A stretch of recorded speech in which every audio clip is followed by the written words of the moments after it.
একটা লোকের দুটো ছেলে ছিল। একটা ছেলে অর্ধেক সম্পত্তি নিয়ে ঘর ছেড়ে গেছে, সমস্ত সম্পত্তি উড়িয়ে দিল। তারপরে নিজেকে এত গিল্টি ফিল হলো, তারপরে ও শুয়োরের খাবার খাবার ইচ্ছে করতো, এত পয়সা উড়িয়ে দিয়েছে। কিন্তু লেখা আছে যখন ওর চেতনা হলো, আমি তো বাবার পুত্র, আমি চাকর হয়ে গেলেও আমি ভালোই থাকবো, আমি যাই।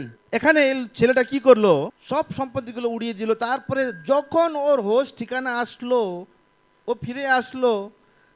আমরা ময়লা হতে পারি, আমাদের ভেতর থেকেও পাপের শুয়োরের গন্ধ আসতে পারে, কিন্তু তাও ঈশ্বর আমাদেরকে ভালোবাসবে। আবার আমরা ফিরে গেলে ঈশ্বরের কাছে, আমরা যতই ভুল না করুক না কেন, আবার উনি আমাদেরকে গ্রহণ করবে, আবার আমাদেরকে গ্রহণ করবে। এই ছেলে ভাবতো যে আমি তো যোগ্য নাই একটা ছেলে বলার, ছেলে ডাকানোর জন্য আমার যোগ্য নাই। কিন্তু ওর বাবা বলেছে, এই কাপড় নিয়ে আয়, পরিষ্কার করা। আংটি দেওয়া মানে অধিকার দেওয়া। তাই আপনারা যত ভুল করবেন, যত আমরা পাপে পড়ে যাই, মিস্টেকে পড়ে যাই, কোনোবার রাগ করে ফেললেন বা লোভ করে ফেললেন, ইমিডিয়েটলি অধিকারটা ভুলবেন না। আংটিটা আপনার, কিন্তু ওই আংটিতে কার অধিকার আছে? আপনার অধিকার আছে।